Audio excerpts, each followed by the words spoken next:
Madame, Messieurs, bonsoir. Merci d'être avec nous. Des funérailles nationales pour Souleymane Koli Kourouma. Le grand Guinéen a été célébré ce jeudi par son peuple. Le Premier ministre a salué l'artiste qui a contribué à donner sa dimension à la culture guinéenne. La dépouille du grand homme a été exposée au Palais du Peuple à Conakry où de centaines de personnes lui ont rendu hommage. Hadi Kamara, compte rendu.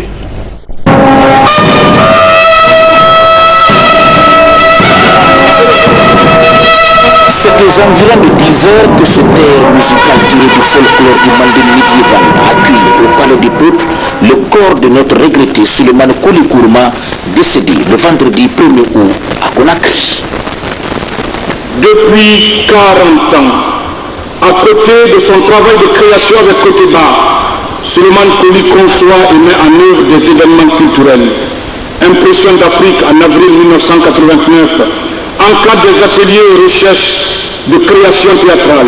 Niger, Gabon, Finlande, Nouvelle-Calédonie, France, Kenya, Djibouti, États-Unis. Intervient en qualité de consultant pour diverses organisations culturelles internationales. Il fera aussi des incursions dans le 7e art. Ici, au Palais du Peuple, amis, parents, collaborateurs, tant sur le plan national qu'international, camarades de promotion, membres du gouvernement, chorégraphes, dramaturges, peintres, sculpteurs, bref, tous les intervenants dans le secteur de la chose culturelle étaient mobilisés pour rendre un dernier hommage à l'illustre disparu. Prince, prince, prince, 3 fois prince, toi Koli, prince de sang, prince des bancs, prince des arts. Oh, rassure-toi, de ta lignée impériale, de ta souche impériale, remontant directement à Fakoli, Fakoli Kourouma, Fakoli Doumbouya, Fakoli Daba, Yamyan Koli, je ne dirai rien. Né à Zérekoré le 18 août 1944, Souleymane Koli Kourouma a toujours œuvré pour installer l'Afrique au panthéon de l'histoire de la culture. Souleymane Koli n'appartenait pas à un seul pays, comme Keita Fodeba. Il a contribué à la préservation, la valorisation, la promotion des arts, de la culture de toute l'Afrique. Sa disparition est une perte immense pour ce continent. C'était un homme, mais c'était aussi une belle âme. C'était le meilleur des pères qu'on puisse avoir. Malgré tous ces voyages, malgré la distance, nous sommes tous toujours restés soudés. Nous voudrions qu'au-delà des discours, que la culture guinéenne soit soutenue. On ne peut pas laisser tomber et on n'est pas d'accord. On ne veut pas entendre des discours et que demain ce soit oublié. On veut des actions. C'est du théâtre vivant, c'est du spectacle vivant. Souleymane Koli est vivant et c'est sa vie que nous allons tous célébrer. Le chef de l'État, le président Alpha Condé, est triste. Le gouvernement est triste. Et le peuple de Guinée tout est triste. Souleymane Koli incarner cet idéal de renouveau culturel de notre pays. C'est ce souhait qui l'animait d'emblée à reprier son âme. Nous souhaitons donc que cette inspiration inspire d'autres Guinéens, les jeunes artistes d'aujourd'hui. Nous prions pour le repos de son âme et nous nous engageons au nom du gouvernement et du peuple anti-guinéen de travailler pour que son œuvre continue. Le gouvernement, pour sa part, ne ménage aucun effort pour faire en sorte que la culture guinéenne reprenne le niveau qu'il avait atteint, afin que plus jamais la culture ne soit le parent pauvre de tous les programmes que nous initions. Nous en prenons l'engagement devant le peuple de Guinée, au nom du chef de l'État, au nom de tout son gouvernement. L'enterrement est prévu demain vendredi dans son village natal Paya, à Zérekoré. Beaucoup de tristesse devant la dépouille de Souleymane Koli Kourouma. Chacun voulait rendre hommage au grand homme de culture qui nous quitte à l'âge de 70 ans. Notre reporter Yariatou Touré a promené son micro et a recueilli le sentiment de quelques citoyens. La Guinée rend hommage à l'un de ses fils les plus méritants, Souleymane Koli Kourouma, metteur en scène, chorégraphe, pédagogue. Né le 18 août 1944 en Zérekoré, fondateur de l'ensemble Koteba, Il a marqué de son empreinte l'art de la scène sur le plan international. Talentueux et dynamique, les compétences et les capacités professionnelles de Coly impressionnaient tous ceux qui le rencontraient. Il avait su imprimer à sa vie la marque de la témérité. Un créateur complet qui a eu l'intelligence extraordinaire de faire se rencontrer en une comédie musicale sans pareil, la danse et le chant dans le côté bas. Il a aussi eu l'intelligence de revenir au pays pour mourir dans l'honneur et la dignité après avoir servi partout en Afrique. Souleymane Coly est un de ses modèles, une de ses valeurs que le pays a tout intérêt à célébrer pour que sa mémoire se perpétue, pour que son modèle s'amplifie et que la culture guinéenne revienne encore plus en force. Quand je vois la salle, quand je vois ce qui se passe, je suis heureuse. Parce que c'est comme ça que grand frère Coly aurait aimé que ça se passe. Moins les pleurs, j'aurais aimé qu'on soit là, qu'on soit tous là et qu'on reconnaisse qu'il a raison de dire qu'il faut aider la culture. Souleymane Coly est sans conteste l'une des plus grandes figures du théâtre et de la danse en Afrique. Il a eu le bonheur de tutoyer les dieux de la gloire en se consacrant à la culture africaine. Souleymane Coly aurait donc voulu que cette culture soit célébrée et pas abandonnée. C'est ici que mon père est né, c'est ici qu'il est parti. Et nous portons en nous la fierté d'être guinéens. Et nous aimerions qu'à travers la culture guinéenne qui est si diverse et si riche, nous puissions honorer la mémoire de nos pères et de nos mères qui ont travaillé pour ça. Au moment même où il s'apprêtait à célébrer 30 ans de l'ensemble Côté Bas. Mais il restera à jamais parmi nous à travers ses œuvres, inspiration certaine pour la jeune génération. À titre posthume, Souleymane Coly a été élevé au grade de chevalier national de l'Ordre national du mérite de la République de Guinée par un décret du chef de l'État, le professeur Alpha Condé. Comme le dirait l'autre, la vie sans les artistes est vraiment triste. Le dramaturge, chorégraphe, poète, metteur en scène Souleymane Coly Kourouma regagnera demain sa dernière demeure à Nzérékouré.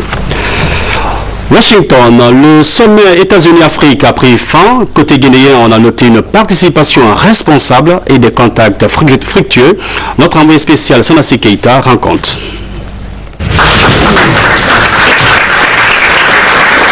Ce forum a réuni durant 2 jours les chefs d'État africains, leurs délégations et cadres d'entreprises américaines spécialisées dans les domaines aussi divers que la finance, les investissements, l'infrastructure, l'énergie, l'agriculture, les biens de consommation, les technologies de l'information et tant d'autres secteurs. Depuis plusieurs années, beaucoup d'entrepreneurs américains ne voyaient l'Afrique seulement que sous le prisme de la mauvaise gouvernance, de la corruption et de la lourdeur bureaucratique. Aujourd'hui, la donne semble changer avec ce premier sommet États-Unis d'Amérique-Afrique organisé par le président Barack Obama. Une rencontre avec les chefs d'État du continent qui leur a permis de poser des questions et de clarifier surtout leurs doutes. Durant ces 2 jours de concertation, les dirigeants africains ont eu l'occasion d'échanger longuement avec le président Barack Obama, les membres de son cabinet, de la société civile américaine, du Congrès et les patrons d'entreprises du pays de l'oncle Sam. Les discussions ont porté sur la façon d'encourager les progrès dans les domaines clés que les Africains ont définis comme urgents pour l'avenir du continent. Et justement, l'accent a été mis par l'ensemble des dirigeants africains sur la fièvre hémorragique Ebola. Les 3 présidents des 3 pays touchés de l'Afrique de l'Ouest ont été félicités et encouragés par le président Barack Obama pour leur implication sans cesse dans la lutte contre cette maladie. Le président de la République, professeur Alpha Condé, qui a été même mandaté par l'ensemble de ses homologues de la Mano River Union pour transmettre haut et fort les efforts fournis par les services sanitaires du monde, a mis l'occasion à profit pour appeler davantage la communauté internationale à une assistance forte. Le président Barack Obama a promis de tout mettre en œuvre en vue de lutter contre cette maladie. D'ailleurs, 33 milliards d'aides publiques et d'investissements privés ont été annoncés par le président américain pour soutenir l'Afrique. Un élan de partenariat entre l'Afrique et les États-Unis d'Amérique qui s'annonce fructueux à un moment où la Chine et le Japon occupent de bonnes places sur le continent. Les Américains qui ouvrent les yeux sur les opportunités que présente le continent africain. La Côte d'Ivoire qui a célébré aujourd'hui le 53e anniversaire de son accession à l'indépendance nationale. À cette occasion, le président de la République, le professeur Alpha Condé, a adressé un message de félicitations à son homologue ivoirien Alassane Ouattara et au peuple de Côte d'Ivoire. Feuille d'audience du Premier ministre Mohamed Saïd Fofana a reçu ce matin en audience un groupe d'investisseurs ukrainiens au menu de l'entretien avec les hommes d'affaires ukrainiens, le financement de projets de construction de routes. Les explications avec Hadi Kamara. Ce sont des partenaires ukrainiens déterminés à mobiliser les ressources financières pour la construction des infrastructures routières en Guinée. À cet effet, un protocole d'accord a été signé entre le ministère des Travaux publics et la société Greta Guinée. Nous sommes venus en Guinée parce qu'on a la possibilité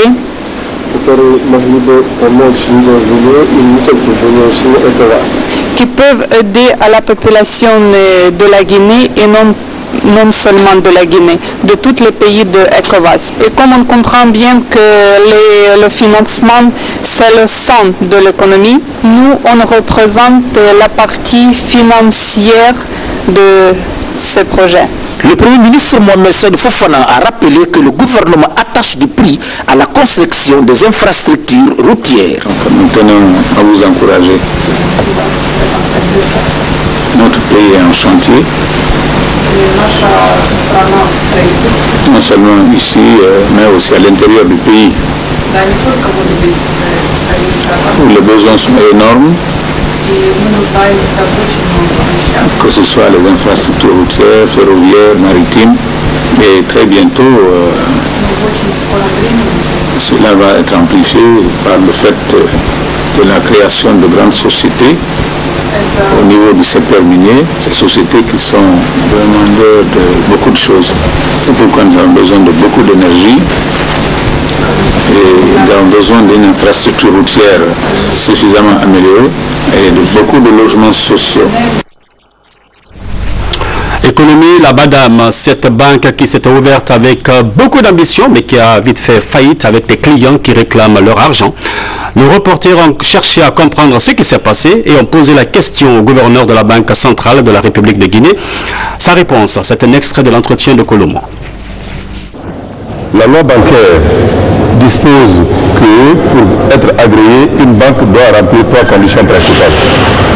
Présenter un plan d'activité qui puisse montrer sa viabilité dans le temps, libérer le capital minimum entièrement, que cette libération soit constatée dans une banque de la place ou à la banque centrale, et avoir un partenaire technique, en l'occurrence un banquier de référence qui soit actionnaire à hauteur d'au moins 20% du capital. Or, la BADAM a été agréée, me semble-t-il, en 2008, sans que les 2 principales de ces conditions ne soient remplies, c'est-à-dire la libération du capital minimum, qui était de 50 milliards, et la présence d'un partenaire technique qui était inexistant. Il y a eu des pressions, effectivement, qui ont été exercées sur la Banque centrale en 2008 pour dire, bon, écoutez, l'État lui-même actionnaire, l'État a écrit pour dire, nous prenons 55% du capital, nous libérons pour le moment 2 milliards, nous libérerons par la suite les 22 milliards et demi, donc vous pouvez donner l'agrément. L'agrément a été donné en 2008, et en fin 2008, le président Conté a été rappelé à Dieu, les militaires sont intervenus, l'instabilité s'est installée, le temps n'a pas permis de la gestion quotidienne, n'avait pas permis de revenir aux promesses non tenues en ce qui concerne la BADAM, et la BADAM a évolué dans ces conditions-là. Les guichets étaient ouverts. Si vous ajoutez à cela la gestion qui a été pratiquée à la BADAM, vous avez les ingrédients d'une faillite. Ce que nous avons fait dans ce domaine-là, nous devions le faire. Le Séninabe, gouverneur de la Banque centrale. Maferenya, un grenier en puissance, cette zone agricole par excellence de la préfecture de Fourekaria garde tous les atouts pour redevenir un grand bassin de production de fruits. La ministre de l'Agriculture le comprend bien, Madame Jacqueline Sultan, qui travaille à y promouvoir la production de Queen Victoria, une variété d'ananas. Fodé Camara, commentaire. Nostalgique du triangle bananier d'antan, les autorités du ministère de l'Agriculture comptent mettre en branle une politique de relance massive des cultures fruitières. D'où cette visite du centre de multiplication des rejets d'ananas dans le village de Maléa, commune rurale de Mafereya. Ici, sous 100 hectares de superficie totale, 10 hectares de bananiers et 8 hectares d'ananas sont exploités. Le seul facteur limitant ici, à part l'eau, c'est en fait la cercosporiose. Et la cercosporiose peut être maîtrisée s'il y a le nécessaire. On a les fongicides, on a l'huile de plantation, on peut lutter contre la cerco et produire de la banane toute l'année. Au niveau de ce centre de multiplication de rejets, les 8 hectares d'ananas se sont transformés en parc d'attraction à cause de la Queen Victoria, une variété pas comme les autres. Nous sommes en plein dans la relance de l'ananas et que nous voulons faire de Mafereya le bassin de production de l'ananas, mais qui plus est plus spécifiquement de la Queen. Si on ne peut pas dire plus, la terre est là, c'est une terre à ananas et on sait que les terres de Mafereya sont spécifiques, elles sont spéciales, elles donnent une saveur spéciale et que le climat de cette zone répond favorablement à la culture de l'ananas, d'où notre volonté de relancer cette culture d'ananas. Très prisée par les consommateurs, la Queen Victoria se conserve facilement et ne contient que 16% de taux de sucre. Une variété à valoriser pour améliorer la compétitivité des producteurs et assurer la sécurité alimentaire. Numériser les données collectées lors du recensement général de la population et de l'habitation, c'est le sens d'une formation organisée en faveur des agents de codification de l'Institut national de la statistique. La séance de formation devrait s'étendre sur 48 heures. Abdoulaye Diallo. Quelques jours après la publication des résultats préliminaires du recensement général de la population et de l'habitation en Guinée, l'heure est à la codification des données. Un processus qui consiste à transcrire les informations collectées en symboles ou codes. Le recensement a concerné tous ceux qui vivaient sur le territoire national, y compris les étrangers. Donc on a collecté des informations sur le pays d'origine ou sur la nationalité, sur les professions. Tout ça, c'est des données littérales qui ont été collectées sur le terrain et nous allons les transformer en code numérique pour pouvoir les exploiter. Pour atteindre l'objectif escompté, 100 agents bénéficient des techniques nécessaires. À l'issue de cette formation, 60 agents seulement seront retenus. Ils auront la charge de transcrire en numérique les données des 10 628 972 habitants en Guinée. Nous ne voulons pas qu'en saisissant les données d'un ménage, qu'on dise dans tel ménage il y a M. Kaba ou bien il y a M. Diallo, qui ainsi de suite, qui fait ça ou bien qui ne fait pas ça.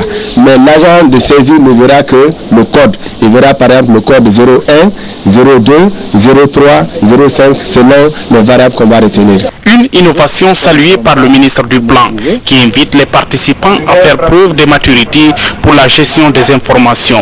Après cette étape et celle de l'informatisation des données, le nombre exact de la population vivant sur les 33 000 localités guinéennes sera connu. La campagne d'enregistrement et de régularisation des naissances est bien lancée. Cette campagne qui s'étend sur un mois se déroulera dans les 5 communes de Conakry. Organisée par le gouvernorat de la ville de Conakry avec le soutien de l'UNICEF, cette opération a débuté dans la commune de Kaloum. La précision avec Abdul Karim Kamara.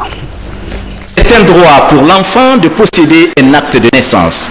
Mais en Guinée, seulement 20% des parents s'acquittent de leur devoir en allant chercher cet acte tiré du registre de l'état civil. Pour pallier cette insuffisance, voici une campagne régionale d'enregistrement et de régularisation des naissances à Conakry, organisée à titre gratuit par le gouvernorat à travers le service régional d'appui aux collectivités SERACO. La dite campagne s'étendra sur un mois. Les plus intéressés par cet enregistrement, c'est ceux qui ont jusqu'à 6 mois d'âge et ils reçoivent directement l'acte de naissance. Plus de 6 mois, les parents doivent se rendre au niveau des tribunaux où nous sommes encore entendus que ce sera gratuit, ils prennent le jugement supplétif et reviennent à la commune pour la transcription. D'après les statistiques de l'UNICEF qui accompagnent le gouvernement dans cette campagne, 3 enfants sur 4 n'ont pas d'extrait de naissance en Guinée. Ce qui, au terme des droits, est une violation, mais aussi dans les perspectives de développement qui peut être un goulot pour permettre à la Guinée d'être dans le concert des nations émergentes. Ceci nous permettra désormais d'avoir la réalité sur la natalité, les naissances à Conakry, pour que sur le plan stratégique, on puisse inclure le calcul du taux d'accroissement, indice de contribution économique, sociale et politique dans les futurs calculs de notre République. Le compte à rebours est donc enclenché tous les jours ouvrables dans les mairies et tribunaux de Conakry de 8h à 18h jusqu'au 6 septembre prochain. En dehors des mairies, il existe 2 centres secondaires d'enregistrement dans chaque commune. Et c'est gratuit.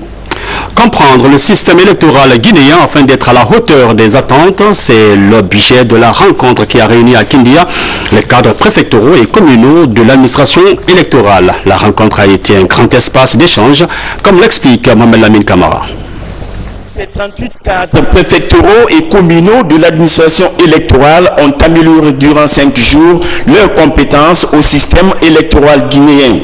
Cette initiative de remise à niveau permet aux séminaristes d'être outillés pour corriger d'éventuelles imperfections pendant les prochaines échéances électorales.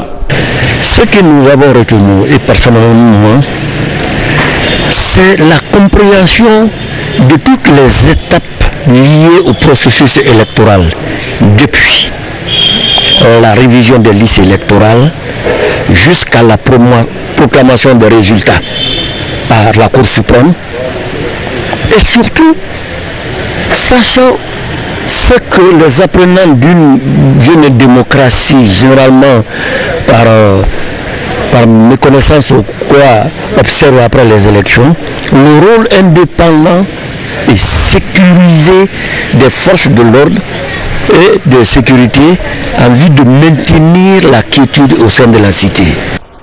Le ministère de l'administration du territoire et de la décentralisation, à travers le centre de perfectionnement de Séridou, n'entend pas s'arrêter à mi-chemin. Les élus locaux sont la cible des prochaines sessions de formation. Comme nous avons terminé avec les 38, n'est-ce pas, chefs de service préfectoraux et communaux de l'administration électorale, nous devons continuer avec aussi la formation des élus locaux. On veut parler, n'est-ce pas, des maires et les conseillers pour qu'il y ait, n'est-ce pas, une synergie entre ces cadres qui viennent d'être formés et, n'est-ce pas, les maires. Ces acteurs de l'administration électorale retournent avec des outils nécessaires de leur feuille de route. Ceci va leur permettre de travailler en synergie d'action avec les démembrements de la Commission électorale nationale indépendante dans leurs circonscriptions électorales respectives. Santé publique face à l'ampleur de la propagation du virus Ebola, l'Organisation mondiale de la santé envisage de lancer une alerte mondiale. En plus des malades de l'Afrique de l'Ouest, on compte désormais des Américains et des Européens. On peut alors comprendre que la mobilisation internationale s'intensifie autour de l'épidémie d'Ebola. Sport, pour que le football reste un moment de plaisir, les présidents des 2 grands clubs de la capitale se sont rencontrés cet après-midi et ont échangé sur l'élaboration d'un document de réforme du championnat national. La précision avec Ali Kamara. À l'heure où le championnat national s'apprête à basculer dans le professionnel, les présidents des 2 plus grands clubs guinéens se concertent. Aboubakar Sampil et Antonio Souaré partagent leur vision sur la qualification de la Ligue Nimba Mining. Plusieurs questions étaient au menu des échanges. Les 2 mécènes du foot guinéen ont à cœur de restructurer le championnat national. On essaie de discuter sur l'organisation future du championnat, aussi la mise en place d'une ligue professionnelle et puis mettre des comités en place pour pouvoir travailler et sortir quelque chose de fiable pour pouvoir déclencher le championnat de l'année prochaine. Il s'agit d'une révolution générale que va subir le football guinéen, une mutation qui va non seulement permettre de relever le niveau du championnat, mais aussi des autres compétitions. L'objectif est de sortir des clubs aptes à affronter les plus grands du continent africain. Nous avons fait une certaine comparaison de notre championnat aux autres championnats, parce que vous savez que les autres démarrent maintenant leur championnat 2014-2015. Et si nous démarrons comme l'année prochaine en janvier, si en Ligue des Champions ils se rencontrent, ça trouverait que les autres ont déjà 5-6 mois de compétition dans les pieds. Et quels que soient les cas, le football aujourd'hui c'est pas sorcier, ça se prépare. C'est un certain niveau et le haut niveau se prépare. Un document guide va être élaboré prenant en compte toutes les suggestions de ces deux présidents de club, mais aussi des autres lors des prochaines rencontres. Les jeunes qui s'expriment en toute sportivité dans l'arène, c'est la grande et la seule attente du public. C'est la fin de cette édition que j'ai eu le privilège de vous servir, madame, messieurs. Merci de votre obligeante attention. Bonsoir et à bientôt, Inch'Allah.